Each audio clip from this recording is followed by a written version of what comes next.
الحمد لله نحمده ونستعينه ونستغفره ونؤمن به ونتوكل عليه ونعوذ بالله من شرور أنفسنا ومن سيئات أعمالنا من يهده الله فلا مضل له ومن يضلل فلا هادي له أشهد أن لا إله إلا الله وحده لا شريك له وأشهد أن محمدا عبده ورسوله اللهم صل على محمد وعلى آل محمد كما صليت على إبراهيم وعلى آل إبراهيم اللهم بارك على محمد وعلى آل محمد كما باركت على إبراهيم وعلى آل إبراهيم إنك حميد مجيد أما بعد فإن خير الكلام كلام الله وخير الهدي هدي محمد صلى الله عليه وسلم وشر الأمور محدثاتها وكل محدثة بدعة وكل بدعة ضلالة وكل ضلالة في النار يا أيها الذين آمنوا اتقوا الله حق تقاته ولا تموتن إلا وأنتم مسلمون أعوذ بالله من الشيطان الرجيم بسم الله الرحمن الرحيم ومن آياته أن خلق لكم من أنفسكم أزواجا لتسكنوا إليها وجعل بينكم مودة ورحمة إن في ذلك لآيات لقوم يتفكرون സ്നേഹാദരണീയരായ വിശ്വാസിനികളെ, അള്ളാഹുവിൻ്റെ നിയമനിർദ്ദേശങ്ങൾ ജീവിതത്തിൻ്റെ എല്ലാ മേഖലകളിലും പാലിച്ച് യഥാവിധി മുസ്ലിമും മുഅ്മിനും മുത്തഖീകളുമായി ജീവിച്ചു മരിക്കുവാൻ പരിശ്രമിക്കണമേ എന്ന് എന്നോടെന്നതുപോലെ നിങ്ങളിൽ ഓരോരുത്തരോടും പ്രത്യേകമായി ഉണർത്തുകയാണ്, വസിയത്ത് ചെയ്യുകയാണ്. അള്ളാഹു സുബ്ഹാനഹു വ തആല മുത്തഖീകളായി ജീവിതം അവസാനിപ്പിക്കുവാനുള്ള തൗഫീഖ് നമുക്ക് ഏവർക്കും നൽകി അനുഗ്രഹിക്കട്ടെ. ആമീൻ. ഇസ്ലാമിൽ 2 ആഘോഷങ്ങളാണുള്ളത്. അത് കേൾക്കുമ്പോൾ നമുക്ക് തോന്നും റമളാൻ കഴിഞ്ഞിട്ട് ശവ്വാൽ ആവാറായോ, അല്ലെങ്കിൽ ദുൽഖഅദ കഴിഞ്ഞിട്ട് ദുൽഹിജ്ജ ആകാറായിട്ടുണ്ടോ? അല്ല, അതാണ് പരമാർത്ഥം, അതാണ് സത്യം. ആ 2 ദിവസങ്ങൾക്കപ്പുറം, ആ 2 ആഘോഷങ്ങൾക്ക് അപ്പുറമായി ഒരാഘോഷം ഇസ്ലാം പഠിപ്പിച്ചിട്ടില്ല. ദുൽഹിജ്ജ മാസം മാത്രമാണ് അയ്യാമു തശ്രീഖ് കൂടി ചേർത്തി പറഞ്ഞിട്ടുള്ളത്. അതല്ലാത്തത് മുഴുവൻ ഇസ്ലാം ദീൻ ഇബാദത്തായിട്ടാണ് പരിഗണിക്കപ്പെട്ടിട്ടുള്ളത്. ഏതൊരു കാര്യം നിർവഹിക്കുമ്പോഴും അവയെല്ലാം ഇബാദത്തായിരിക്കണം. എന്തിനാണത്? ഈമാൻ ഉള്ള ഒരാൾ ഇബാദത്തിലൂടെ പൂർണ്ണമായും കീഴൊതുക്കം അള്ളാഹുവിന്റെ മാത്രം വിധേയമാകുമ്പോഴാണ് അയാൾ മുസ്ലിമായി തീരുന്നത്. അതുകൊണ്ട് തന്നെ ഇബാദത്തിലൂടെ ഈമാൻ പൂർത്തിയാക്കി മുസ്ലിമായി സ്വർഗത്തിലെത്തുക എന്നുള്ളതാണ് ഓരോ മനുഷ്യന്റെയും ജീവിതത്തിന്റെ ആകത്തുക ലക്ഷ്യമായിട്ടുള്ളത്. അതിന് പല മാർഗങ്ങളുണ്ട്. ഒരു മാർഗമാണ് ദൈവിക അനുഗ്രഹമായ വിവാഹം എന്നുള്ളത്. അതെത്ര ആളുകൾ അള്ളാഹുവിന്റെ പക്കൽ നിന്ന് കിട്ടുന്ന ഒരു ബറക്കത്താണ് എന്ന് മനസ്സിലാക്കിയെന്ന് എനിക്കറിഞ്ഞുകൂടാ. മനസ്സിലാക്കിയതും മനസ്സിലാക്കാത്തതുമായ ആളുകൾ ഒരു വിവാഹവേദിയിൽ സംഗമിച്ചാൽ, നിക്കാഹ് കഴിഞ്ഞാൽ ഒരു ഔപചാരികത എന്ന രൂപത്തിൽ അല്ലാതെ തന്നെ വധുവിനെ വധുവിൻ്റെതായ രൂപത്തിലുള്ള ആളുകളും വരന്റേതായ രൂപത്തിലുള്ള ആളുകളും 3 രൂപത്തിൽ ബാറക്ക ചൊല്ലുന്നതായിട്ട് കാണാൻ പറ്റും. ഒന്ന്, തനിച്ചാണെങ്കിൽ ബാറക്കല്ലാഹു ലക വബാറക അലൈക വജമഅ ബൈനകുമാ ഫീ ഖൈർ.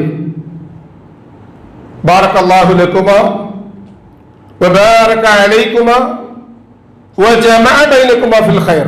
ഇതൊക്കെ നമ്മൾ ചൊല്ലിയുന്ന ആൾക്കാരാ. എന്തിനാ ഈ പറഞ്ഞത്? അവർക്ക് അള്ളാഹുവിൽ നിന്ന് അനുസ്യൂതം ഒഴുകിയെത്തേണ്ടുന്ന ബറക്കത്തുണ്ട്. ആർക്ക്? വിവാഹിതനാകുന്ന വരനും വധുവിനും. വിവാഹിതനായ എനിക്കും എന്റെ ഭാര്യയ്ക്കും, ഇനി വിവാഹ രംഗത്തേക്ക് കടന്നു വരുന്നവർക്കൊക്കെയും ആ ബറക്കത്ത് ഏതുവരെ ഉണ്ടാവണം? നമ്മളൊക്കെ സങ്കല്പിക്കുന്ന നമ്മുടെ സങ്കുചിതമായ വൃത്തത്തിന്റെ അകത്ത് നിന്നുകൊണ്ട് പലപ്പോഴും പല ആളുകളും പറയാറുള്ളത് മരണം വരെ ഇങ്ങനെ അഡ്ജസ്റ്റ് ചെയ്താൽ മതിയല്ലോ. അല്ല, മരണാനന്തരവും ഇവർ തന്നെയാണ് കൂടെ ഉണ്ടാവുക. അത് ഖൈറായിരുന്നാലും ഷർറായിരുന്നാലും. ഖൈറിന്റെ ആളുകളാണെങ്കിൽ ഒരുമിച്ച് സ്വർഗത്തിലേക്ക് പോകാം, ഷർറിന്റെ ആളുകളാണെങ്കിൽ അവരോടൊപ്പം നരകത്തിലേക്കും പോകാം. യാ അയ്യുഹല്ലദീന ആമനു ഖൂ അൻഫുസകും വഅഹ്ലീകും നാറ. റേഷൻ വാങ്ങി കൊടുക്കണേ, വസ്ത്രമുണ്ടാക്കി കൊടുക്കണേ, വീട് വെച്ചു കൊടുക്കണേ, സുരക്ഷിതത്വം നൽകണേ. നിങ്ങളെ കൊണ്ട് പോകാൻ പറ്റില്ലെങ്കിൽ അവർക്ക് പോകാവുന്ന രൂപത്തിൽ 2 വീലർ വാങ്ങിക്കൊണ്ട് അവരെ പഠിപ്പിച്ച് ഡ്രൈവിംഗ് എടുത്തിട്ട് റോഡിലേക്ക് വിടണേ. ഒക്കെയാണ് മനുഷ്യന്റെ ജീവിതത്തിന്റെ ഒരു ചിത്രമായിട്ട് കാണുന്നത്. അല്ല, അള്ളാഹു റസൂൽ സല്ലല്ലാഹു അലൈഹി വസല്ലം പഠിപ്പിച്ച ദീനിൽ അങ്ങനെയില്ല. മറിച്ച് എവിടുന്നാ രക്ഷപ്പെടുത്തേണ്ടത്? ഇവിടം കുറച്ച് കഷ്ടപ്പെട്ടാലും നാളെ പരലോകത്ത് ഒരു നഷ്ടവും വരാൻ പാടില്ല. നഷ്ടങ്ങൾ ഇഷ്ടപ്പെടാത്തവരാണ് നമ്മൾ. അതിലേറ്റവും വലിയ നഷ്ടം മറ്റു പലതും നഷ്ടപ്പെട്ടാലും അവസാനം കോരിയ ബക്കറ്റ് ആട്ടം നിലച്ചാൽ കൊട്ടത്തളത്തിൽ നിൽക്കുക എന്നത് പറഞ്ഞതുപോലെ എവിടെ പോയി എന്ത് വൃത്തികേട് ചെയ്താലും അഭയം തേടാൻ അവനവന്റെ വീടാ, അവനവന്റെ വീട്ടാണ്. ആ വീട്ടിലെത്തുമ്പോൾ അവിടെ നിന്ന് കിട്ടേണ്ട കുറെ മാർഗങ്ങളുണ്ട്. അത് അല്ലാഹു സുബ്ഹാനഹു വ തആല ഒരുക്കി വെച്ചതാണ്. പരിശുദ്ധ ഖുർആൻ 78-ാം അധ്യായം സൂറത്തുൽ നബഅ വായിക്കാത്ത ഒരാളും ഈ ശബ്ദം കേൾക്കുന്നുണ്ടാവുകയില്ല. അതിന്റെ തുടക്ക ഭാഗത്തെ 8-ാമത്തെ ആയത്തിൽ അല്ലാഹു പറയാ വഖലഖനാകും അസ്വാജ. അത് ട്രംപിന്റെ ഭാഷയല്ല, അള്ളാന്റെ ഭാഷയാ. ഈ രാജ്യത്ത് എക്സും വൈയും അല്ലാതെ മൂന്നാമതൊന്നും വേണ്ട എന്ന് പറയാൻ ചങ്കൂറ്റം കാണിച്ചത് അള്ളാന്റെ കിതാബ് പഠിപ്പിച്ചത് കൊണ്ടാണ്. നിങ്ങളെ നാം ഇണകളാക്കി സൃഷ്ടിച്ചിരിക്കുന്നു. അതുകൊണ്ട് തന്നെ അതിൽ വിവാഹത്തിന്റെ ജീവിതം അനുശാസിക്കപ്പെട്ടിട്ടുണ്ട് എന്ന് വളരെ വ്യക്തമായി നമുക്ക് മനസ്സിലാക്കാൻ പറ്റും. എന്തിനാണ് മനുഷ്യരോട് മാത്രം എന്തിനാ അങ്ങനെ ഒരു കൽപ്പന? ഒന്നാമതായി അവന്റെ വിശ്വാസ പൂർത്തീകരണത്തിനാണ്. രണ്ടാമതായോ അള്ളാഹു പഠിപ്പിക്കുന്ന പരിശുദ്ധ ഖുർആനിലെ 30-ാം അധ്യായം സൂറത്തുർ റൂമിലെ 21-ാമത്തെ ആയത്താണ് ഞങ്ങൾ ഓതി കേൾപ്പിച്ചത്. അള്ളാഹു നിരനിരയായി പറയുന്ന ശേഷമുള്ള വചനങ്ങളുടെ ഒക്കെ തുടക്കം അങ്ങനെയാണ്. വമിൻ ആയാതിഹി, അള്ളാഹുവിന്റെ ദൃഷ്ടാന്തങ്ങളിൽപ്പെട്ടതാണ്. ശേഷം പറയുകയാണ് ആകാശമുള്ളതുപോലെ, ഭൂമിയുള്ളതുപോലെ, സൂര്യനുള്ളതുപോലെ, ചന്ദ്രനുള്ളതുപോലെ, ഇവിടെ പുഴകൾ ഉള്ളതുപോലെ, കടലുള്ളതുപോലെ, കാടുള്ളതുപോലെയുള്ള ദൃഷ്ടാന്തങ്ങളിൽപ്പെട്ട ഒരു ദൃഷ്ടാന്തമാണ് അൻ ഖലഖ ലക്കും മിൻ അൻഫുസികും അസ്വാജൻ, നിങ്ങൾക്കിടയിൽ നിന്ന് നിങ്ങൾക്ക് ഇണകളെ അള്ളാഹു കണ്ടുവച്ചു എന്നുള്ളത്. അതൊരു പക്ഷെ തെരയുന്നവരുണ്ടാവാം, ഒരുപാട് ക്ഷീണിച്ചവരുണ്ടാകാം, തിരയാതെ തന്നെ ലഭിച്ചവരുമുണ്ടാകാം. പക്ഷെ എങ്ങനെയായിരുന്നാലും അല്ലാഹു സുബ്ഹാനഹു വ തആല ഞാനും നിങ്ങളും ഈ ഭൂമിയിലേക്ക് വരുന്നതിന് മുൻപ്, ഈ അണ്ഡകടാഹങ്ങൾ ഉൾക്കൊള്ളുന്ന ആകാശവും ഭൂമിയും സൃഷ്ടിക്കപ്പെടുന്നതിന് മുൻപ് 50,000 വർഷം മുൻപ് എഴുതി രേഖപ്പെടുത്തി വെച്ചിട്ടുണ്ട്. ഞാൻ ആരുടെ മകനാകണം, എന്റെ ഉമ്മ ആരായിരിക്കണം, എന്റെ ഉപ്പയായിരിക്കണം, ആരായിരിക്കണം, എന്റെ ഭാര്യ ആരായിരിക്കണം, മക്കൾ ആരായിരിക്കണം എന്ന് അള്ളാഹു തീരുമാനിച്ചതാ. ആ തീരുമാനത്തിലേക്ക് നടന്നെടുക്കുക എന്നല്ലാതെ മറ്റൊരു മാർഗമില്ല, വക്രമായ മാർഗങ്ങളില്ല. ആ വക്രമായ മാർഗങ്ങൾ സ്വീകരിക്കുന്നത് അള്ളാഹുവിന്റെ നിയമാതിർത്തികളെ ലംഘിക്കുന്നതാണ് എന്ന് കൂടി മനസ്സിലാക്കുക. എന്തിന്? അല്ലാഹു സുബ്ഹാനഹു വ തആല വിവാഹത്തിന്റെ ലക്ഷ്യമായി പഠിപ്പിച്ചത് ലിതസ്കുനു ഇലൈഹ, അതിൽ നിന്ന് മനസ്സമാധാനം കിട്ടണം. വിവാഹത്തിൽ നിന്ന് മനസ്സമാധാനം കിട്ടണം. അടിവരട്ടിട്ട് മനസ്സിലാക്കേണ്ട ഒരു കാര്യമാണ്. ഈ അടുത്ത് തന്റെ അയൽവാസിയായ ഒരാളുടെ ഭാര്യയെ കൊന്ന് ജയിലിൽ പോയൊരു വ്യക്തി പരോളിൽ ഇറങ്ങിയിട്ട് പിന്നെ അയാളുടെയും അയാളുടെ അമ്മയെയും കൊന്നു. അതിന് അദ്ദേഹം പറഞ്ഞ കാരണങ്ങൾ രണ്ട് പകുത്താക്കി മാറ്റാം. ആദ്യ പകുത്തിലാണ് ഞാൻ പിടിക്കുന്നത്, രണ്ടാമത്തെ വിട്ടേക്കാം. അത് ഒരു വലിയ പ്രശ്നമാണ്. അദ്ദേഹം പറഞ്ഞത്, എന്റെ കുടുംബജീവിതത്തിന് വിഘാതമായി നിൽക്കുന്നത് അയൽപ്പക്കത്തുള്ള നീണ്ട ഒരു തലമുടിയുള്ള ഒരാളാണെന്ന്. ആ രണ്ടാമത്തെ ഭാഗം തൽക്കാലം ഞാൻ മാറ്റിവെക്കുക. എന്റെ കുടുംബജീവിതത്തിന് വിഘാതം, ഇതൊരാൾ സഹിക്കൂല, ഒരാൾ ക്ഷമിക്കൂല. അവനവന്റെ വീട്ടിൽ സുഖവും സംതൃപ്തിയും കാണാത്ത കുറെ ആളുകളുണ്ട്. അതിന് മൊല്ലാക്കന്മാരും മുസ്ലിയാക്കന്മാരും വായിലുമാരും റീല് നടത്തുന്നവരും ഷോർട്സ് ഇടുന്നവരും ഒക്കെ ഉണ്ട്. എന്താ പറയുന്നത്? പെണ്ണിനെയും കൊണ്ട് പുറത്തേക്ക് പോയിക്കോന്ന്, എന്നിട്ട് കടപ്പുറത്ത് കൊട്ട എന്ത് ചെയ്യുക, ഐസ്ക്രീമിൽ തെറ്റിത്തിരിയ. അവരവന്റെ ഉള്ളിന്റെ ഉള്ളിലത് വെച്ച ചമ്മന്തിയും കഞ്ഞിയും കുടിക്കുന്നതിനേക്കാൾ വലിയ സുഭിക്ഷത എവിടെയാണ് കിട്ടുന്നത്? അവന്റെ ചെറ്റവാതിലാണെങ്കിൽ ചെറ്റവാതിലടിച്ച് അതിന്റെ ഉള്ളിൽ കിടക്കുമ്പോൾ കിട്ടുന്ന ആ പട്ടിണിക്കാരനും പട്ടിണിക്കാരിക്കും കിട്ടുന്ന സുഖമായ സുന്ദരമായ ജീവിതം ഏത് രമ്യഹർമ്മ്യങ്ങളിലാണ് കിട്ടുക? മക്കളുമായി, മാതാപിതാക്കളുമായി, ഭാര്യയുമായി ഒന്നിച്ചു പോകാൻ പറ്റാത്ത ഇടങ്ങളിലേക്ക് പറഞ്ഞേക്കാൻ അത്തരം റീൽസും റിയലും ഒക്കെ ഇറക്കുന്ന ആളുകൾ അവനവന്റെ റീച്ചിന് വേണ്ടി പറയുന്ന പുലഭ്യങ്ങളെന്ന് ഞാൻ പറയാറുള്ളൂ. ഇസ്ലാം അത് അന്യമാക്കിയിട്ടുണ്ടോ? ആ ഭാഗത്തേക്ക് കൂടുതൽ കിടക്കുന്നില്ല.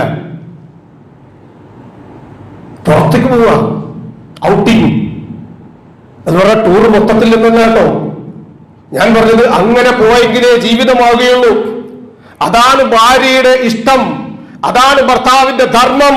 അത് ചെയ്യുന്നവനാണ് ഭർത്താവ്, അത് ചെയ്യാത്തവൻ ഷണ്ടനാണ്, തന്ത വൈബാണ്. ആധുനിക ലോകത്ത് പറഞ്ഞാൽ തന്ത വൈബാണ് അവൻ, പഴഞ്ചനാണ്, പ്രാകൃതനാണ്. അവനെ ഭർത്താവിന്റെ സ്ഥാനത്തിന് കൊള്ളാത്തവരാണ്. ആരാ പഠിപ്പിച്ചു കൊടുത്തത്? മോഡേണല്ല, ഉസ്താക്കന്മാരാ. ദാമ്പത്യ ജീവിതം സുന്ദരമാക്കാനുള്ള ഫോർമുലകൾ വലിയ അത്ഭുതമാണ്. അല്ലാഹു പറഞ്ഞെന്താ? ലിതസ്കുനു ഇലൈഹ, അവനവന്റെ വീട്ടിൽ, അവനവന്റെ റൂമിൽ, അവനവന്റെ വെച്ചുണ്ടാക്കിയ ചട്ടിയിൽ, അവനവന്റെ കുടുക്കയിൽ, അവനവന്റെ കഞ്ഞിയിൽ സുന്ദരമായ സമാധാനവും സുരക്ഷയും കണ്ടെത്തണം. അതിനാണ് ഇസ്ലാം പഠിപ്പിച്ചത്. ആധുനിക ഭാര്യമാരൊക്കെ ചിന്തിക്കുന്ന ഒരു കാര്യം, അൻസാർ പെണ്ണുങ്ങള് അവരവരുടെ കുലത്തൊഴിൽ കൃഷിയാണ്, കാർഷിക വൃത്തി ചെയ്യുന്നവരാ, കർഷകരായിട്ട്. ഇന്നത്തെ ഭാഷയിൽ പറഞ്ഞാൽ കുറച്ചുകൂടി മുന്നോട്ട് പോയാൽ, ഇപ്പോഴത്തെ അല്ല, കലപ്പയും കൈക്കോട്ടുമായി വയലിലേക്ക് പോകുന്ന, കൃഷിയിടത്തിലേക്ക് പോകുന്ന ഭർത്താവിന് പൊതിച്ചോറ് കൊടുത്തിട്ട് നിർനിമേഷമായ കണ്ണോടുകൂടി കൈവീശിയിട്ട് അസ്സലാമു അലൈക്കും എന്ന് പറഞ്ഞ് സുബഹിസ്കാരം കഴിഞ്ഞിട്ട് വീട്ടിൽ നിന്ന് പുറത്തിറങ്ങുമ്പോ പിന്നിൽ നിന്ന് ഭാര്യ വിളിക്കും, ശരി അപശകുനം, എന്ന് വിളിക്കാൻ പാടില്ല. മുമ്പിൽ നിറഞ്ഞ കലം കാണണം, ഒഴിഞ്ഞ കലമായിട്ട് ഏതെങ്കിലും പാവം വെള്ളം കുടിക്കാൻ വേണ്ടി, വെള്ളം മുക്കാൻ വേണ്ടിയിട്ട് ഒഴിഞ്ഞ കലയിട്ട് പോയാലും അത് അപശകുന. പൂച്ച ചാടി, അതതിന്റെ ജീവൻ പ്രാണനെ രക്ഷാതെന്ന് ഓടിയത്, പക്ഷെ അതിന്റെ നിറം കറുത്തതായി പോയി. ഓ, യാത്ര മതിയാക്കി. ഞാൻ പറഞ്ഞു വന്നത് അത്തരം അന്ധവിശ്വാസങ്ങൾ നമ്മുടെ ഇടയിലിട്ട് സൂചിപ്പിക്കാൻ വേണ്ടിയാണ്. എന്നാൽ അൻസാരികളായ പെണ്ണുങ്ങൾ അവനവന്റെ ഭർത്താക്കന്മാരെ പിന്നിന്ന് വിളിച്ചിട്ട് ലോകത്തൊരു പെണ്ണ് കൊടുക്കാൻ ഇതുവരെ തയ്യാറായിട്ടില്ലാത്ത, ഇനിയും തയ്യാറാകേണ്ടുന്ന ഒരു ഉപദേശം നൽകും. എന്താണെന്ന് അറിയാം? എന്റെ ഇണേ, ഭർത്താവിനെ നമ്മൾ വിളിക്കുന്നതാ എന്തോ ആട്ടെ, ഇക്ക ഏത് ഭാഷയിലും വിളിക്കാൻ കുഴപ്പമില്ല. വിളിച്ചിട്ട് പറയുന്നത് എന്താ അറിയോ? നിങ്ങൾ ഇന്ന് പോയിട്ട് കൃഷി ചെയ്തിട്ട് അല്ലെങ്കിൽ ജോലി ചെയ്തിട്ട് ഒന്നും കിട്ടിയില്ല എങ്കിൽ പോലും വെറും കയ്യോടുകൂടി, ഇതേ പ്രയോഗം അഷ്റഫുൽ ഖൽഖ് മുഹമ്മദ് മുസ്തഫ സല്ലല്ലാഹു അലൈഹി വസല്ലമയുടെ മകൾ ഫാത്തിമ ബീവി റളിയല്ലാഹു അൻഹാ തന്റെ പ്രിയപത്നി, തന്റെ പ്രിയതമനായ അലി ഇബ്നു അബീ ത്വാലിബ് റളിയല്ലാഹു അൻഹു പറയുന്നുണ്ട്, അലി ഇവിടുന്ന് ഇറങ്ങിപ്പോയിട്ട് ഒഴിഞ്ഞ കയ്യുമായിട്ട് കയറി വന്നാൽ എനിക്ക് സമാധാനമാണ്. അത് പറഞ്ഞപ്പോഴെന്നറിയോ, തന്റെ അരയൊഴുപ്പ് മുറുക്കിയെടുത്ത് വിശന്ന് സഹിക്കാൻ വയ്യാതെ പ്രയാസപ്പെട്ട് കഴിയുന്ന ഒരു രംഗത്ത് അവസാനം ഗതിമുട്ടിയിട്ട് അലി ഇബ്നു അബീ ത്വാലിബ് റളിയല്ലാഹു അൻഹു പണിക്ക് പോവാ. അവിടുന്ന് കിട്ടിയ കൂലിയുമായി വരുമ്പോഴാണ് ഒരു പാവപ്പെട്ട മനുഷ്യൻ, അലി ഭക്ഷണം കഴിച്ചിട്ട് ദിവസങ്ങളായിട്ടുണ്ട്, എന്റെ കയ്യിലൊന്നുമില്ല, നിങ്ങളുടെ കയ്യിൽ എന്തുണ്ട്? ഇതൊന്നും അറിയാത്ത അലി ഇബ്നു അബീ താലിബ് അന്നത്തെ കൂലി അയാൾക്ക് എടുത്ത് കൊടുത്തിട്ട് വീട്ടിലേക്ക് വരിക. ഫാത്തിമ വിചാരിച്ച് എന്തെങ്കിലുമൊക്കെ കൊണ്ടുവരും, അറ്റ്ലീസ്റ്റ് കുറച്ച് കാരക്കയിൽ കൊണ്ടുവരും, ഒരൽപ്പം വെള്ളം ഉണ്ടാവുമെന്ന് വിചാരിച്ചു. ഒന്നുമില്ല, ഒഴിഞ്ഞ കയ്യോടുകൂടി വരികയാണ്. ആ സമയത്ത് പറഞ്ഞ രണ്ട് കാര്യമുണ്ട്. അലി, ഒന്ന്, നിങ്ങൾ ആ കൊടുക്കാതെയാണ് എന്റെ അടുക്കൽ വന്നിരുന്നെങ്കിൽ എനിക്ക് ഇത്രത്തോളം പൊരുത്തണ്ടാവില്ല. മറ്റൊന്ന്, നിങ്ങൾ അയാൾക്കത് കൊടുക്കുകയും എനിക്ക് എന്തെങ്കിലും ഉണ്ടാക്കി തരാൻ വേണ്ടി അഹിതമായ മാർഗത്തിലൂടെ സമ്പാദിക്കുകയും ചെയ്തിട്ട് എന്നെ തൃപ്തിപ്പെടുത്താൻ വേണ്ടിയാണ് വന്നിരുന്നെങ്കിൽ അതും ഇരുലോകത്തും പൊറുക്കാത്ത ഒന്നാണ്. പട്ടിണി കിടന്നാലും അലി നാളെ നരകത്തിൽ കടന്നെറിയാൻ ഈ ഫാത്തിമയെ തള്ളിയിടരുത് എന്ന് പറഞ്ഞ ആ ഒരു ചരിത്രം നമ്മുടെ മനസ്സിലുണ്ടാകണം. അതുകൊണ്ട് തന്നെ ഭാര്യയും ഭർത്താവും ഒക്കെയായി ജീവിക്കുന്നതിനിടയിൽ നിന്ന് അള്ളാഹുവിന്റെ റസൂൽ സല്ലല്ലാഹു അലൈഹി വസല്ലം നമുക്ക് ഖുർആൻ ഓതി പറഞ്ഞു, ലിതസ്കുനു ഇലൈഹ, അതിൽ നിന്ന് സമാധാനം ഉണ്ടാകണം. വജഅല ബൈനകും മവദ്ദതൻ വറഹ്മ, നമ്മൾ നിക്കാഹിന്റെ ഖുത്ബയിൽ ഏറെ കേട്ടിട്ടുണ്ടാവും. അതാ ചോറോടുകൂടി പോയിട്ടുണ്ടാവും. അതാണ് ലോകത്തിന്റെ വലിയ ശാപം. ഈ മവദ്ദത്ത് പറഞ്ഞാൽ എന്താ? സ്നേഹബന്ധമാണ്. റഹ്മത്ത് എന്ന് പറഞ്ഞാലോ കരുണ. ഇത് രണ്ടും എപ്പോഴുണ്ടാവുക? വിവാഹം കഴിക്കുന്നതിന് മുമ്പ്, ആഫ്റ്റർ മാരേജോ ബിഫോർ മാരേജോ? ബിഫോർ മാരേജാണ്. ഇസ്ലാം അങ്ങനെയാണ്. വിവാഹേതര ബന്ധങ്ങളല്ല, വിവാഹേതര ബന്ധങ്ങളെയാണ് ഇസ്ലാം കൂടുതൽ സ്വീകരിക്കുകയും അത് പ്രോത്സാഹിപ്പിക്കുകയും ചെയ്യുന്നത്. അതിനു മുമ്പുള്ളതോ വിവാഹാനന്തര ബന്ധങ്ങൾക്കാണ് മൂല്യമുള്ളത്. അതിന് മുൻപുള്ളതിനെ ഇസ്ലാം കർശനമായി വിരോധിക്കുന്നു. ഇവിടെ നമ്മൾ മനസ്സിലാക്കുന്ന ഈ രണ്ട് പദങ്ങൾ മവദ്ദത്തും റഹ്മത്തും എപ്പോ കിട്ടും? മുഫസ്സിറുകളായ ആളുകൾ പറയാ, വൃദ്ധനായ ഒരു ഭാര്യയും ഭർത്താവും, മക്കളൊക്കെ ഉണ്ട്, പക്ഷേ അവരവരുടെ റൂമിൽ അവരവരെ പാടുള്ളൂ. അവിടെ പേരക്കുട്ടികൾക്ക് 3 സമയങ്ങളിൽ കയറാൻ പാടില്ല. നട്ടുച്ച സമയത്ത് ഭക്ഷണം കഴിച്ചതിന് ശേഷം, ഇശാനിസ്കാരം കഴിഞ്ഞതിന് ശേഷം, സുബഹി ബാങ്ക് കൊടുക്കുന്നതിന് മുമ്പ്, ഈ 3 സമയത്തും പേരക്കുട്ടികളും മറ്റൊരു കുട്ടികളും ഒന്നും അവിടെ പാടില്ല. അത് അവരുടെ സ്വതന്ത്രമായ പ്രൈവസിയാണ്, അവരുടെ ഹട്ടുകളാണ്, അവരുടെ ഹബ്ബുകളാണ്, അവരുടെ തീമുകളാണ്, അവരുടെ പാർക്കുകളാണ്, അവർക്ക് ഉല്ലസിക്കാനുള്ള ഇടങ്ങളാണത്. അവിടെ ഐസ്ക്രീം എന്ന് പറയുന്നത് കഞ്ഞിയിലും ചമ്മന്തിയിലുമാണ്, പദാർത്ഥങ്ങളിലല്ല, മറിച്ച് അകതാരിലാണ് വിളമ്പേണ്ടത്. അവിടെയാണ് റസൂലുള്ളാഹി സ്വല്ലല്ലാഹു അലൈഹി വസല്ലം പറഞ്ഞ ഈ ഖുർആന്റെ ആയത്ത് വിശദീകരിച്ച് മുഫസ്സിറുകൾ പറഞ്ഞത്, മരിക്കാറായി കിടക്കുന്ന ഒരു മനുഷ്യന്റെ അരികിലിരുന്ന് ഒരു സ്പൂണിൽ വെള്ളം ഇങ്ങനെ എടുത്തിട്ട് തന്റെ ഭർത്താവിലേക്ക് എത്തിച്ചു കൊടുക്കുമ്പോ ആ ഒഴിഞ്ഞ നെഞ്ചിൻ കൂടിന്റെ ഈ ഭാഗത്ത് മാത്രം ഒരു മെടിപ്പ് മാത്രമുണ്ട്. അവിടെ ഇങ്ങനെ ഇരിക്കുമ്പോ ഒരു മാനുഷികമായിട്ടൊരു മനുഷ്യനിൽ നിന്ന് ഒന്നും പ്രതീക്ഷിക്കാനില്ല എന്ന് മനസ്സിലാക്കിയിട്ടും ആ പെണ്ണൊരുത്തി ഭർത്താവിന്റെ അരികിൽ ഇരിക്കുന്നതുണ്ടല്ലോ, അതിന്റെ പേരാണ് മവദ്ദത്ത്. അത് നമുക്ക് കിട്ടണ്ടേ? അതിനാണ് ബാറക ചൊല്ലുന്നത്. രണ്ടാമത്തത് റഹ്മത്ത്, കരുണ എന്നുള്ളതാണ്. ഏതായിരുന്നാലും അല്ലാഹുവിന്റെ റസൂൽ സല്ലല്ലാഹു അലൈഹി വസല്ലം പഠിപ്പിച്ച ഈ വിവാഹത്തിന്റെ കരാറുകളുടെ കൂട്ടത്തിൽപ്പെട്ട ഒന്നാണ്. ചെറുപ്പക്കാരോട് പറഞ്ഞു, യാ മഅ്ശറ ശബാബ് മൻ ഇസ്തതാഅ മിൻകുമുൽ ബാഅ ഫല്യതസവ്വജ്, ചെറുപ്പക്കാരെ, കഴിയുന്നവർ നിങ്ങൾ വിവാഹം കഴിക്കുക തന്നെ വേണം. ഫഇന്നഹു അഅദു ലിൽ ബസർ, നമ്മൾ കേട്ടതാണ്. അത് ഒന്ന് കണ്ണിന്റെ സുരക്ഷിതത്വത്തിന് വേണ്ടിയാണ്. വഅഹ്സനുൽ ഫർജ്, സദാചാര മൂല്യങ്ങൾ കാത്തു സൂക്ഷിക്കാൻ വേണ്ടിയാണ്. അതുപോലെ തന്നെ പറഞ്ഞു അത് നിർവഹിക്കാൻ കഴിയാത്തവർ നോമ്പ് പിടിക്കണം. അത് നിങ്ങൾക്കുള്ള സുരക്ഷിതത്വമാണ്. അപ്പൊ വിവാഹം എന്ന് പറഞ്ഞാൽ എന്താ? സുരക്ഷിതത്വമാണ്. ലൈംഗിക സദാചാര മേഖലകളിൽ, വിശ്വാസപരമായ മേഖലകളിൽ ഒക്കെ ഉണ്ടാകേണ്ടുന്ന വളരെ കൃത്യമായ ചില അടുക്കും ചിട്ടയുമാണ് ഉള്ളത്. പക്ഷേ ഇന്ന് ആ ലക്ഷ്യത്തിൽ നിന്ന് ബഹുദൂരം അകലുന്നു. ഇബാദത്ത് എന്നുള്ളത് ആഘോഷങ്ങളിലേക്കെത്തി, ആഘോഷങ്ങളിൽ നിന്ന് ആഭാസങ്ങളിലേക്കെത്തി, അതിര് കടക്കുന്ന കാഴ്ചയാണ് നമ്മൾ കണ്ടുകൊണ്ടിരിക്കുന്നത്. ഇനി രണ്ട് കാര്യങ്ങൾ കൂടിയേ ബാക്കിയുള്ളൂ. വിവാഹ രംഗത്ത് ഇനി 2 മോഡേൺ പരിവർത്തനങ്ങൾ മാത്രമേ ബാക്കിയുള്ളൂ. വൈബുണ്ടാകാൻ 2 കാര്യങ്ങൾ മാത്രമേ ബാക്കിയുള്ളൂ. എന്താണെന്ന് അറിയോ നിങ്ങൾക്ക്? ഒന്ന്, പുതിയ പെണ്ണെ മയ്യത്ത് കെട്ടിൽ വെച്ച് കൊണ്ടുവരാം. 2, പുതിയ പെണ്ണെയും പുതിയ നിനെയും കൂടി കബറിൽ ഇറക്കിയിരുത്തിട്ട് ഫോട്ടോഷൂട്ട് ചെയ്യാം. ഈ 2 കാര്യമില്ലാത്ത മുഴുവൻ നാട്ടിലുണ്ട്. JCBയിൽ കൊണ്ടുവരുന്നു, അറബാനയിൽ കൊണ്ടുവരുന്നു, ക്ലോസറ്റിൽ മലം വെച്ചിട്ട് ആഘോഷിക്കുന്നു, ആനയുടെ പുറത്തും കൈതയുടെ പുറത്തും ഒട്ടകത്തിന്റെ പുറത്തും നടത്തിയിട്ടും ഒക്കെ കൊണ്ടുവരുന്നു. വിവാഹം പവിത്രമായിട്ട് പോലും ആ ബറക്കത്ത് പെയ്തിറങ്ങുന്നതിന് പകരം ലഅനത്ത് വർഷിച്ചുകൊണ്ടിരിക്കുന്ന ഒരവസ്ഥയിലാണ് ഇന്നുള്ളത്. പെണ്ണ് കണ്ടാൽ അന്ന് മുട്ടായി, ഉറപ്പിക്കുന്നതിന് എൻഗേജ്മെന്റും, പിന്നെ സേവ് ദ ഡേറ്റും, ചിലപ്പോൾ ആ ഡേറ്റ് കീറിയും കളയും. എത്ര എൻഗേജ്മെന്റ് കഴിഞ്ഞതിന് ശേഷം തലാഖായിട്ടുണ്ട്. എന്തേ കാര്യം? അവരിനി ഒന്നും ബാക്കിയില്ല. ജീവിതത്തിൽ ഇനിയൊരു ബാക്കിയില്ല. ഒരു ആത്മഹത്യ കണ്ടില്ലേ? ഡോക്ടറെ പ്രണയിച്ചു വിവാഹം ചെയ്തു. അവസാനം തനിക്ക് എനിക്ക് തന്നെ വേണ്ടെന്ന് പറഞ്ഞപ്പോ അവൾ പോയി ആത്മഹത്യ ചെയ്തു. എന്തേ കാരണം? ഒരാണും പെണ്ണും ജീവിച്ചാൽ ജീവിക്കേണ്ടത് എന്തൊക്കെയാണ് എന്ന് ഓൺലൈനായിട്ടും ഓഫ്ലൈനായിട്ടും അത് അവർ പഠിച്ചു മനസ്സിലാക്കി പ്രാവർത്തികമാക്കി. ഇനി മനുഷ്യന്റെ ജീവിതത്തിൽ വിവാഹ രംഗത്തിന്റെ പ്രസക്തിയില്ലെന്ന് തിരിച്ചറിഞ്ഞപ്പോ ജീവിതം വഴിമുട്ടി നിൽക്കുമ്പോ തനിക്ക് തന്റെ വഴി എനിക്കെന്റെ വഴി എന്ന തെരഞ്ഞെടുപ്പിലേക്ക് മാറി അവസാനം ജീവിതമോ നാറിത്തീരുകയും ചെയ്തു. ധൂർത്തും ദുർവ്യയവും മറ്റൊരു ഭാഗത്ത്, മഞ്ഞ കല്യാണം, വീടും പറമ്പും പ്രശോഭിതമായിട്ട് താളമേളകൾ, ഗാനമേളകൾ, ഡാൻസ്, പേക്കൂത്ത്, വെടിക്കെട്ട്. ഇത്ര ദുരന്താണ്. കഴിഞ്ഞ കണ്ണൂർ ഭാഗത്ത് നടന്നൊരു വെടിക്കെട്ടിൽ ഒരിത്തിരി പോലെ കുഞ്ഞിന്റെ കണ്ണും കാതും വരെ പോയി എന്നാ പറഞ്ഞത്. ദിവസങ്ങളോളം ഹോസ്പിറ്റലിൽ കിടന്നിട്ടാണ് അതിന്റെ ആ ഒരു അവസ്ഥയിലേക്ക് തിരിച്ചു വന്നത്. ആഘോഷങ്ങൾ അതിരുവിടുകയാണ്. ഇത്തരം തിന്മകൾക്കെതിരെ നമുക്ക് ചില ബാധ്യതകളുണ്ട്, മഹലുകൾക്ക് ചില ബാധ്യതകളുണ്ട്. വെൽക്കം ഡ്രിങ്ക് കുടിക്കുമ്പോ നമ്മളെ സ്വാഗതം ചെയ്യുന്ന ആൾക്കാർ കണ്ടില്ലേ, അർത്ഥതജ്ഞകളായ ആൾക്കാർ. ഒന്നിനും പറ്റൂല, അവിടെ നിന്ന് ഇറങ്ങിപ്പോരാനുള്ള മാനസികാവസ്ഥയും കാണിക്കണം, കടുത്ത തീരുമാനങ്ങൾ എടുക്കണം മഹൽ എന്നാണ് പറയാനുള്ളത്.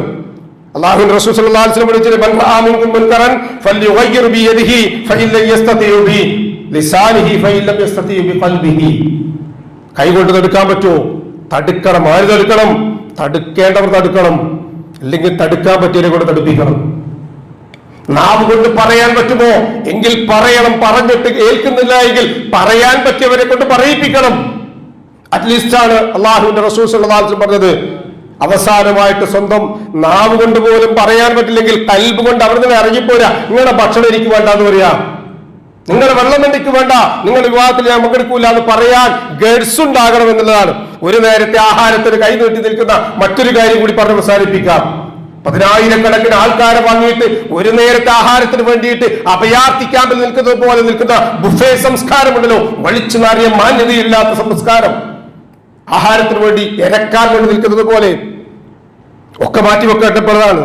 അതുകൊണ്ട് തന്നെ അല്ലാഹുവിന്റെ റസൂൽ സല്ലല്ലാഹു അലൈഹി വസല്ലം പഠിപ്പിച്ചു, മൻ കാന യുമിനു ബില്ലാഹി വൽ യൗമിൽ ആഖിർ, ആരെങ്കിലും അല്ലാഹുവിന്റെ മന്ദിരത്തിൽ വിശ്വസിക്കുന്നുവെങ്കിൽ ഫൽയുക്രിം ദൈഫഹു, അതിഥിയെ ക്ഷണിക്കുന്നുവെങ്കിൽ അതിഥിയെ മാനിക്കട്ടെ, അപമാനിക്കരുത്. വിവാഹരംഗം എന്ന് പറഞ്ഞാൽ പവിത്രമാണ്. അതിപ്പറഞ്ഞ മേഖലകളിലൊക്കെ ചൂഴ്ന്നു നിൽക്കുമ്പോൾ അവിടെയൊക്കെ അതിന്റെ ദുർഗന്ധം നമ്മൾ വമിക്കുന്നത് കാണുകയാണ്. ബറക്കത്തായ മേഖലകളിൽ മുഴുവനും ശവക്കോട്ടകളിലേക്ക് കയറുന്ന അവസ്ഥയിലേക്ക് ഉണ്ടാകുമെങ്കിൽ അതിനെതിരെ വിരൽ ചൂണ്ടാൻ ഞാനും നിങ്ങളും തയ്യാറാകേണ്ടതുണ്ട്. മുസ്ലിം ഉമ്മത്തിന് ഇത്തരം രംഗത്തൊക്കെ തന്നെ വളരെ കൃത്യമായ ദുരാചാരങ്ങളിൽ മാറി ചിന്തിക്കാനുള്ള എല്ലാവിധ നല്ല ഇസ്സത്തും നൽകി അനുഗ്രഹിക്കട്ടെ. ആമീൻ. ഫഖൂലു ഖൗലി ഹാദാ വസ്തഗ്ഫിറുല്ലാഹ ലി വലക്കും ഫസ്തഗ്ഫിറുഹു ഇന്നഹു ഹുവൽ ഗഫൂറുർ റഹീം. ഇന്നൽ ഹംദുലില്ലാഹ് ഹംദൻ കസീറൻ തയ്യിബൻ മുബാറകൻ ഫീഹി വസല്ലല്ലാഹു വസല്ലമ അലാ ഖൈരി ഖൽഖിഹി മുഹമ്മദിൻ വഅലാ ആലിഹി വസ്ഹബിഹിൽ ഫായിസീന ബിറല്ലാഹ്. യാ ഇബാദല്ലാഹ് ഇത്തഖുല്ലാഹ സാനിയൻ ബിത്തഖ്വല്ലാഹ്. വഅൻ ഹുദൈഫ ബിൻ യമാനി റളിയല്ലാഹു അൻഹു عن النبي صلى الله عليه وسلم والذي نفسي بيده لتأمرن بالمعروف ولتنهون عن المنكر أو ليوشكن الله أن يبعث عليكم عقابا أو عذابا منه ثم يدعونه فلا يستجاب لكم. സഹോദരങ്ങളെ, അല്ലാഹുവിനെ സൂക്ഷിക്കണമെന്ന് എന്നെയും നിങ്ങളെ ഈ സഗൗരവം ഓർമ്മപ്പെടുത്തുകയാണ്. അല്ലാഹു സുബ്ഹാനഹു വ തആല നമ്മെ മുത്തഖീകളിൽ ഉൾപ്പെടുത്തി അനുഗ്രഹിക്കട്ടെ. ആമീൻ. നാം പറഞ്ഞത് വിവാഹ രംഗത്തുണ്ടാകുന്ന അധാർമിക പ്രവണതകളെ സംബന്ധിച്ചാണ്. കഴിഞ്ഞ ഖുത്ബയിൽ ഞാൻ പറയുകയുണ്ടായി, +2 വിദ്യാഭ്യാസം കഴിയുന്ന ആളുകളെ സംബന്ധിച്ചു ഇന്ന് രാജ്യത്ത് നമ്മുടെ മൂക്കിന് താഴെ പോലും പല പ്രവണതകളും പൊട്ടിമുളക്കുകയാണ്. പലതും കണ്ടില്ലെന്ന് നടിക്കുന്നവർ, ചിലത് അണ്ണാക്കിൽ പഴുത്താൻ വിഴുങ്ങുക എന്ന് പറഞ്ഞിപ്പോ എന്താ ചെയ്യാൻ എന്ന് പറയുന്ന ആൾക്കാർ, അവരോടൊക്കെ അല്ലാഹുവിന്റെ റസൂൽ സ്വല്ലല്ലാഹു അലൈഹി വസല്ലമക്ക് പറയാനുള്ളതാണ് ഞാൻ നിങ്ങളെ പറഞ്ഞു കൽപ്പിച്ചത്. ലതഅ്മുറുന്ന ബിൽ മഅറൂഫ്, സദാചാരം കൽപ്പിക്കണം. കൊലയിലല്ല വളം വെക്കേണ്ടത്, കതിരിലല്ല, മറിച്ച് മുളയിൽ വെക്കണം, വിത്തിൽ വെക്കണം. ആ വിത്ത് ഗുണമാണ് 10 ഗുണമായി ഉണ്ടാവുക. അതുകൊണ്ട് ആദ്യം സദാചാരം എന്താണെന്ന് പറയാൻ കഴിയുന്ന ഒരു ഉമ്മത്തുണ്ടാകണം. എങ്കിലേ ദുരാചാരം വിരോധിക്കാൻ കഴിയുള്ളൂ. മതില് ചാടുന്ന പശുവിന്റെ കുട്ടി ബാക്കി ഇങ്ങോട്ട് പൂരിപ്പിക്കും, കഴിയില്ല. കാരണം 2 കാലിലും മന്താണ്. പിന്നെ എങ്ങനെ വേറൊരാളുടെ വെല്ലമുള്ള മന്ത് പറയാൻ പറ്റുക? അതിന് പറ്റുന്നൊരു സമൂഹം ഉണ്ടാകണം സഹോദരന്മാര്. എങ്കിലേ വല തൻഹൗന അനിൽ മുൻകർ, ദുരാചാരം നിരോധിക്കാൻ പറ്റുള്ളൂ. സുമ്മലൊക്കെ ദുഊന, ഒക്കെ വന്നു ഭവിച്ചാൽ പിന്നെ രണ്ട് കൈയും ആകാശത്തേക്കാണ് അള്ളാഹിനോട് പ്രാർത്ഥിക്കാൻ. അല്ല പറയാഹു അദാബൻ, ശിക്ഷ അയക്കാൻ തുടങ്ങും മെല്ലെ മെല്ലെ ഘട്ടം ഘട്ടമായിട്ടും. ഫലായുസ്തജാബുലു, നിങ്ങൾക്ക് അള്ളാഹു ഉത്തരം ചെയ്യുകയില്ല. നമ്മളെ പറ്റിയായിരിക്കാം. അള്ളാഹു കാത്തുരക്ഷിക്കട്ടെ. പരിശുദ്ധ ഖുർആനിലെ 8-ാം അധ്യായം സൂറത്ത് അൻഫാലിലെ ഒരായത്തുണ്ട്, നമ്മളൊക്കെ കേട്ടിട്ടുണ്ടാവും പലപ്പോഴും. വത്തഖൂ ഫിത്നതൻ ലാ തുസീബന അല്ലദീന ളലമൂ മിൻകും ഖാസ. അക്രമം പ്രവർത്തിച്ചവരെ മാത്രമല്ലാതെ ശിക്ഷ പാലിക്കുന്ന നിങ്ങൾ സൂക്ഷിക്കണം കേട്ടോ. നുഅ്മാൻ ബിൻ ബഷീർ റളിയല്ലാഹു അൻഹു ഇതുപോലൊരു ഖുത്ബ നടത്തുന്നതായിട്ട് ആമിർ റളിയല്ലാഹു അൻഹു നിവേദനം ചെയ്യുന്നത് ഇമാം ബുഖാരിയും അഹ്മദും തുർമുദിയൊക്കെ രേഖപ്പെടുത്തുന്നതിന്റെ സംക്ഷിപ്തമായ രൂപം മാത്രം പറഞ്ഞു അവസാനിപ്പിക്കാം. നമ്മൾ പലപ്പോഴും കേട്ടതാ, ഒരു കപ്പലിൽ യാത്ര ചെയ്യുന്ന ആൾക്കാർ 3 തട്ടിലാണ്, മുകൾ തട്ടിലാണ് വെള്ളമുള്ളത്, താഴെ തട്ടിൽ ഇവർക്കിടയിൽ കൂടി കയറി പോകുന്നത് പ്രയാസമല്ലേ എന്ന് കണ്ടിട്ട് അടിത്തട്ടിൽ നമുക്ക് തുറന്ന് നമ്മുടെ വിഹിതം എടുക്കാമെന്ന് തീരുമാനിച്ചാൽ ബാക്കിയുള്ള 2 പേരോ അള്ളാഹുവിന്റെ നിയമാതിർത്തികൾ വരുമ്പോൾ 3 തരം ആൾക്കാരാ. ഒന്നത് പാലിക്കുന്ന ആൾക്കാർ, മറ്റൊന്ന് പാലിക്കാത്ത ആൾക്കാർ, മറ്റൊന്ന് മെനിക്കുന്ന ആൾക്കാർ. നിങ്ങളിപ്പോ എന്തിനാ പറയാൻ പോണത്? അവരെന്തോ ചെയ്തോട്ടെ, അവര് ചെയ്യാതിരിക്കുകയോ ചെയ്തോട്ടെ എന്ന് പറയുന്നൊരു 3-ാം തരക്കാർ കണ്ടിട്ടില്ലേ? ഇത് നമ്മളായി മാറാൻ പാടില്ല. നമ്മളായി മാറിയാൽ അതുണ്ടാകുന്ന ഒരു പ്രയാസം എന്താണെന്ന് വെച്ചാൽ, നേരത്തെ പറഞ്ഞ പോലെ പ്രയാസങ്ങളും ബുദ്ധിമുട്ടുകളൊക്കെ വരുമ്പോൾ അതിൽ നമ്മൾ കൂടി കൊണ്ടുപോകും. ഒരൊറ്റ ചോദ്യം, ആ ചോദ്യം ചൂണ്ടുവിരൽ ഉയർത്തി എന്നോടാണ്, ഈ ഇരിക്കുന്ന നിങ്ങളിൽ ഓരോരുത്തരോടാണ്, ഈ ശബ്ദം ശ്രവിക്കുന്ന ഓരോ വ്യക്തിയോടുമാണ്. പരിശുദ്ധ ഖുർആനിലെ 11-ാമത് അധ്യായം സൂറത്ത് ഹൂദിലെ 78-ാമത്തെ ആയത്ത്. ഗതിമുട്ടിയ ലൂത്ത് നബി അലൈഹി സ്വലാത്തു വസ്സലാം, അധാർമികത ഒരു ഭാഗത്ത്, അനാശാസ്യത മറ്റൊരു ഭാഗത്ത്, പ്രകൃതി വിരുദ്ധത വേറൊരു ഭാഗത്ത് തഴച്ചു മുഴച്ചു വളർന്നു, അതിനിടയിൽ പ്രബോധനം നിർവഹിച്ച് അവസാനം അല്ലാഹു സുബ്ഹാനഹു വ തആല തന്റെ വീട്ടിലേക്ക് നിയോഗിച്ച മലക്കുകളെന്ന അതിഥികളെ പോലും തങ്ങളുടെ ഇംഗീതങ്ങൾക്ക് വേണ്ടി വിധേയമാക്കാൻ വേണ്ടി വീട് കയറി ആക്രമിച്ച ആ പാതകികളായ ആൾക്കാരോട് ലൂത്ത് നബി അലൈഹി സ്വലാം കാല് പിടിച്ച് കരഞ്ഞിട്ട് പറഞ്ഞു, എന്റെ പെൺമക്കളെ നിങ്ങൾക്ക് ഞാൻ കല്യാണം ചെയ്തു തരാം, എന്റെ വീട്ടിൽ വന്ന അതിഥികൾ നിങ്ങൾ അപമാനിക്കരുത്. ഇല്ലെന്ന് കണ്ടപ്പോ ലൂത്ത് നബി അലൈഹി സ്വലാത്തു വസ്സലാം ചോദിക്കുന്ന ഒരു ചോദ്യമുണ്ട്. അത് എന്നോടും നമ്മോടും സമൂഹത്തിലെ ഓരോ ആണിനോടുമാണ്. അലൈസ മിൻകും റജുലുൻ റഷീദ്, ഓ മനുഷ്യരെ, ഈ പാതകത്തിനെതിരെ പ്രതികരിക്കാൻ നിങ്ങളുടെ കൂട്ടത്തിൽ ആണായിട്ട് ഒരുത്തരുമില്ലേ എന്നൊരു ചോദ്യം ലൂത്ത് നബി അലൈഹി സ്വലാത്തു വസ്സലാം ചോദിച്ചു. ആ ചോദ്യം ഇന്നും അവശേഷിക്കുകയാണ്. നമ്മളതിന് ഉത്തരം കണ്ടെത്തേണ്ടതുണ്ട്. ഞാനും നിങ്ങളുമൊക്കെ ആണായി പിറന്നിട്ടും മൂർത്തിന് താഴെ പലതും കണ്ടിട്ടും കേട്ടിട്ടും പ്രതികരിക്കാതെ പ്രതികരണ ശേഷി നഷ്ടപ്പെട്ടവരായി മാറുമെങ്കിൽ അള്ളാഹുവിന്റെ ശിക്ഷ വരുമ്പോൾ അതിൽ ഞാനും നിങ്ങളും അകപ്പെട്ടു പോകാൻ സാധ്യതയുണ്ട്. അള്ളാഹു സുബ്ഹാനഹു വ തആല നമ്മെ കാത്തുരക്ഷിക്കട്ടെ. മനുഷ്യ സഹജമായി വന്നുപോകുന്ന എല്ലാ തിന്മയിൽ നിന്നും തെറ്റുകുറ്റങ്ങളിൽ നിന്നും അള്ളാഹു നമുക്ക് രക്ഷയും സമാധാനവും നൽകി അനുഗ്രഹിക്കട്ടെ. ധാർമ്മികതയുടെ കൂടെ ഒരുമിച്ച് ചേരാൻ അള്ളാഹു സുബ്ഹാനഹു വ തആല മുസ്ലിം ഉമ്മത്തിന് തൗഫീഖ് നൽകി അനുഗ്രഹിക്കട്ടെ. നമ്മിൽ നിന്നും മരണപ്പെട്ടവർക്ക് അള്ളാഹു മഗ്ഫിറത്തും മർഹമത്തും നൽകി അനുഗ്രഹിക്കട്ടെ.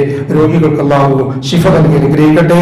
ശാരീരികമായി, സാമ്പത്തികമായി, മാനസികമായി പ്രയാസപ്പെടുന്ന എല്ലാ പ്രയാസങ്ങളിൽ നിന്നും ബുദ്ധിമുട്ടുകളിൽ നിന്നും അല്ലാഹു നമുക്ക് രക്ഷയും സമാധാനവും നൽകി അനുഗ്രഹിക്കട്ടെ. സഹോദരങ്ങളെ, നമ്മളൊക്കെ അറിഞ്ഞും മനസ്സിലാക്കിയതുപോലെ കേരള നദവത്തുൽ മുജാഹിദീന്റെ സംസ്ഥാന ജനറൽ സെക്രട്ടറി KJ സാരഥി, ഹിലാൽ കമ്മിറ്റിയുടെ ചെയർമാൻ ഒക്കെയായിരുന്ന MM മദനി എന്ന ഷോർട്ട് പേരിൽ അറിയപ്പെടുന്ന MM മദനി ഇന്നലെ രാത്രി അദ്ദേഹം 72-ാമത്തെ വയസ്സിൽ മരണപ്പെടുകയുണ്ടായി.